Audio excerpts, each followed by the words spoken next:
Hello everyone, my name is Oliver Kunz. At the moment I work at Google in the IC Sandboxing team. It's part of the security team. We're talking about library sandboxing with sandbox-bpf, or short SAPI.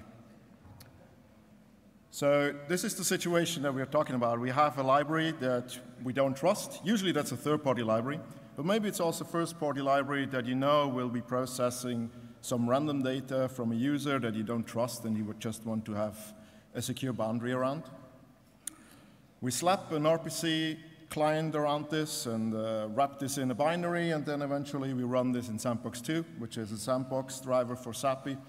And then around this, we add some more logic for the sending and requesting of the calls. Sorry, I need to make this a bit bigger. So I need to first introduce you to Sandbox2, because Sandbox2 is the vital part of sandboxing in sandbox-bpf. It's the underlying sandboxing driver. It was developed by my team pre-2019. I can't recall when exactly. I joined the team in 2021. We open sourced the tool in 2019, before COVID, and it's open source as part of sandbox-bpf. The use case of Sandbox2 is full binary sandboxing. You can still use it as an individual sandbox tool, but it's just part of the sandbox-bpf source code repository. It's good for any random third-party binary, if precompiled or not. It's good for any binary that you write yourself. You can defer the sandboxing and call sandbox me here anywhere in your binary, so then sandboxing only starts at that moment. You can write your custom fork server to have CPU-intensive initialization covered by a fork server. The fork server is used to start the sandboxing process, so this is the binary that we always fork first. So it's a trusted binary. Basically, all the initialization that you do there is trusted before you then go into the sandboxing. The building blocks of Sandbox2 are well known. It's basically namespaces. We enable all of them. It's seccomp-bpf for the syscall filtering. It's ptrace for monitoring. We also have an alternative monitor by now. And we use sockets for IPC.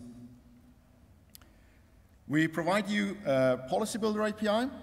So different than many other sandboxing technologies that are around there, we don't configure the sandbox policy through a configuration file. We configure it in code. That's pretty neat, so you can actually decide on situation basis what is the policy that should run. It provides you API to map files and directory into the sandbox. We have some convenience functions that wrap around multiple syscalls, like allow exit, allow open, so you don't have to allow individual syscalls, and then down the road something changes in a dependency and suddenly your policy breaks. The risk is pretty much the same whether you use exit or exit group. That doesn't really matter much. You can allow list individual syscalls. You can allow list groups of syscalls. And most importantly, you can create policies on syscall arguments. Sandbox2 has two basically main components. One is the executor, the other one is the sandboxy. The executor is also where the monitor is started. It's living in the host code, so the trusted code. It controls the resources that the sandboxy will be given, the sandboxy process that is. It configures the policy. Eventually, it starts the sandboxy, which means we fork from our fork server binary, and then we go into the sandboxy phase 1. So we are trusted because that's our binary.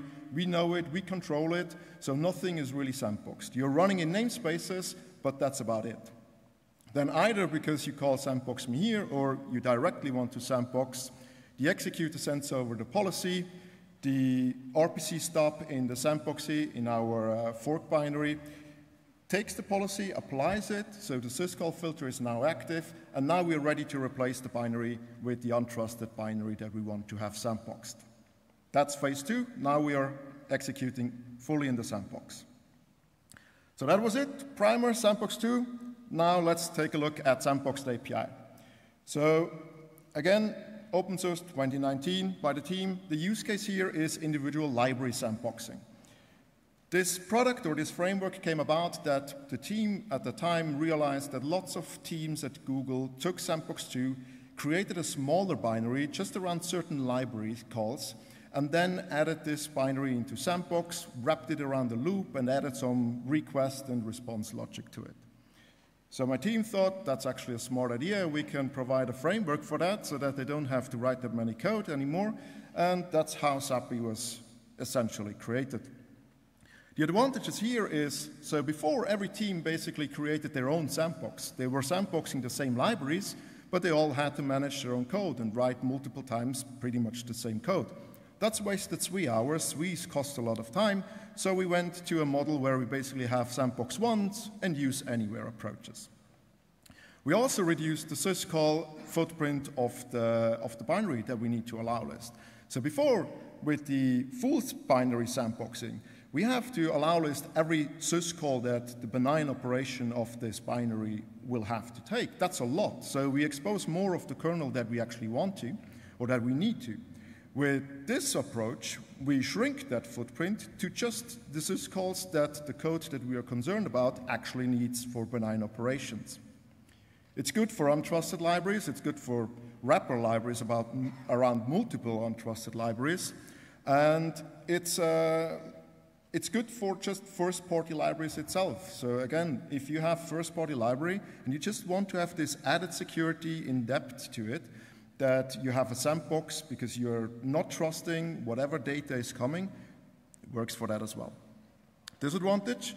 So I say we save some 3 hours, but there's still some more overhead for the actual sandbox creation that goes into it. In the ideal case, you just give it a target and you do some configuration, you build the target and you have your sandbox. That works for simple C libraries. For more complex C libraries, that doesn't work. And for C++ libraries, it usually also doesn't work. And the issue there is we have either callback functions that need to be passed as pointer in a function, or we have classes, or we have templates. All that our code generator can't really handle, so you need to write a C wrapper. In the worst case, that's basically the effort that you now have to do. And then you're actually sandboxing this C wrapper and not the actual target library. Another disadvantage with this approach is every call to the library is now an RPC round trip. There are use cases where you might not be able to stomach that round trip latency that this introduces. And that's the best case. In the worst case, when you have to synchronize lots of data into the sandbox, it's more than one round trip. This is the architecture. The blue part you have already seen at the beginning, so I'm just focusing on the other part so far. That's the host code, and what changes is now you have this API object. So that's an object that you create, and that's the object which you will facilitate all the API calls through into the sandbox. You create your variables, I will come to that later, you set them up, you pass them over to the API, you make the call, and then through IPC communication, everything gets sent over. The RPC step in the sandboxy is waiting, taking this all up, sets all up the memory that you send it, and makes the actual call to the target library, and then returns the return value back to you in an RPC response. So for SAPI, there is runtime and there is build time. Again, in the best case scenario, all you have to do is basically this, define the build target and then build it, and that's it. So what we do with the build target is we are building this purple box that you've seen before, where we take the library and our RPC stub, mash that together into a binary, then we create some more intermediary artifacts, eventually a library, and we produce a header that you can include. We run the SAPI code generator, which I will be talking about in the next slide. And important, I'm a Google engineer, so we use Bazel, or the internal version of that. We also have CMake, because we know the world doesn't really run just on Bazel. Apologies for these slides, I'm just on Bazel. My knowledge about CMake is fairly limited. So the SAPI code generator, what it does is basically it takes the target library, it analyzes it, it extracts type information, function information, and translates some types to SAPI types, and in the end emits the SAPI header. The SAPI header is what you include in your host code in order to use the sandbox library. We have two generators, a Python one and a Clang one, lib tooling actually. The Python one should be eventually replaced by the lib tooling. We are not yet feature parity, so that's why both exist, but we hope to eventually really replace the Python generator. I already mentioned SAPI types. So with sandboxing, we have the case where we have a host process that runs in its own address space, and we have the sandboxy running in its own memory space. But we need to have data in both of them, so we need to be able to synchronize data in and out of the sandbox. For that, we created these SAPI variable types. Native C types are just supported as is. They don't really need much. But for the rest, we created these C++ classes. Some of them are here. I didn't list all of them. There are way too many. So once we make the call, we then just have to synchronize the pointers over. So we create these objects, right? These SAPI types are just objects, so memory. And we need to tell the sandbox now what it needs to do with that memory. We don't want to synchronize the data in and out every time. So we came up with these 4 synchronization modes. It's pointer none for no synchronization needs to happen. It's pointer before for please synchronize the data into the sandbox before you didn't actually call the underlying target library. And pointer after, which does the opposite, and pointer both, obviously, does both at the same time. So that's the basics. That's Sandbox 2, that's Sandbox API. Let's get into how actually you go about and sandbox a library. At least that's the title of my talk, right? The basic workflow is as simple as analyze the library. Ideally, you're the SWE. You already know what this library is used for, how it's working, and so on. I'm not. I'm a security engineer. So when I do this at Google, I first have to learn how did the SWEs at Google use a library. So I need to identify what are the APIs, what are critical APIs, and what does need to be sandboxed. Sometimes I play it wild. I don't define any function and try to have the generator generate all the API footprint for me. That usually doesn't work. As I said, like, it's rare that a library is that simple. C libraries really, you're lucky sometimes, but with C++ libraries, very often you're not.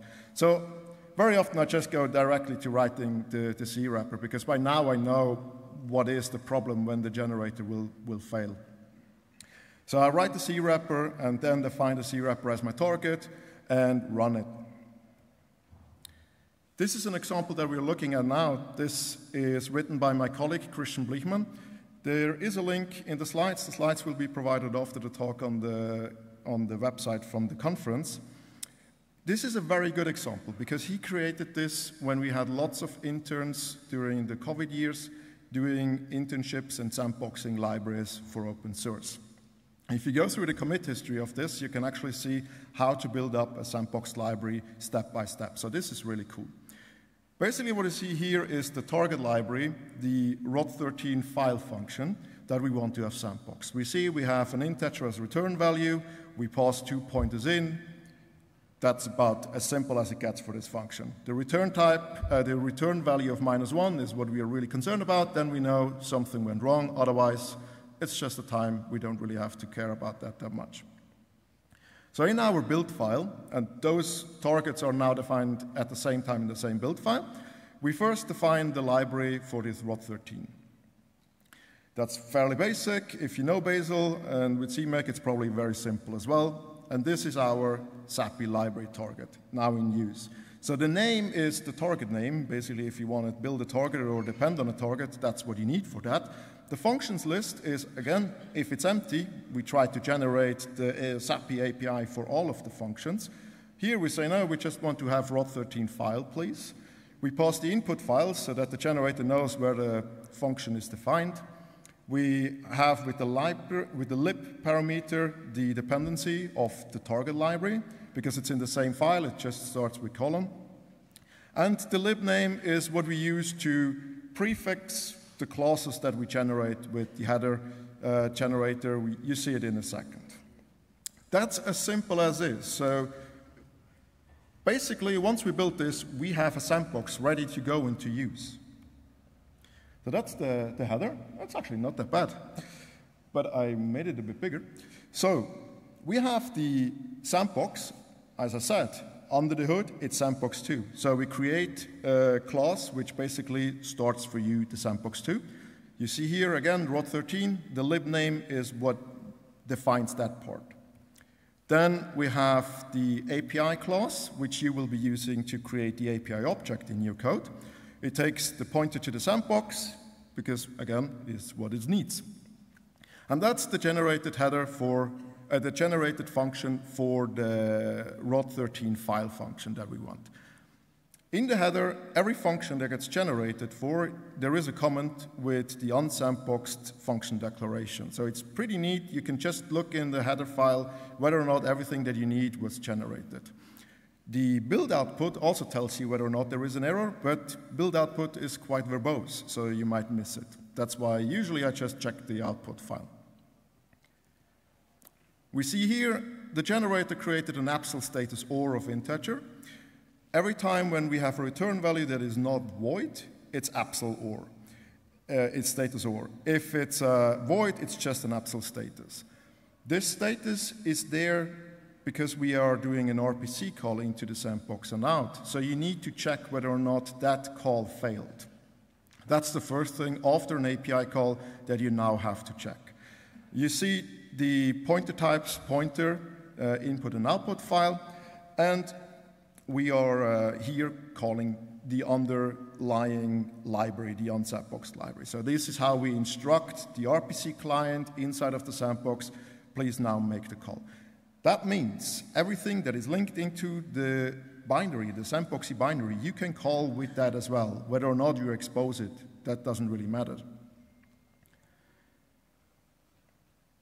As I said, we have a policy builder to create a policy. SAPI provides you with a standard default policy. You can just use it.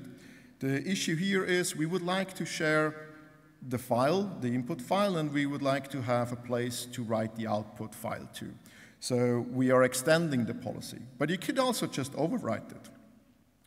So for that, it's usual here in my team. What we do is we just create a new class building from the rod13 sandbox or the sandbox that was created. And it's usual for us that we just add SAPI in between so that we know this is a policy that we have modified. And then we overwrite the modify policy function. This is the function that gets called during the setup of the sandbox. You can not pass builder in here, and you can just create your own builder object and really create your own sandbox policy and make it harder than what we already have. But here we just go on and add a file and add a directory. The directory, of course, needs to be rewritable. That's why the RO is set to false. And then we build or die. If it dies, we already crash. If it builds, we continue with the execution. That's it. We are ready to use now our sandbox. So first, we create the sandbox object. We initialize the sandbox, and then we pass the pointer over to our SAPI object. We have to define the SAPI type variables. There is 2 strings, input and output file. So we create them and prepare them as well. And now we are making our SAPI call. You see here the API object that we're using, the rod13 file, is exactly how it is defined in our header file. And you see the 2 SAPI types, we are using the pointer before synchronization. Why is it pointer before and not anything else? Well, we need to have these 2 strings inside of the sandbox ready to be used with the call of the underlying library. We don't need any information afterwards because we directly write out of the sandbox into the file that we are mapping into, or the directory that we map into. That's why it would be a waste to make this a SAPI both, a pointer both, because we would basically synchronize data out of the sandbox that we don't need. Then we check the result for the status. If the status is okay, we check whether or not the return value of the function was -1. If it was not, we are basically good to go. And that's it. That's how simple it is, sandboxing with sandboxed API.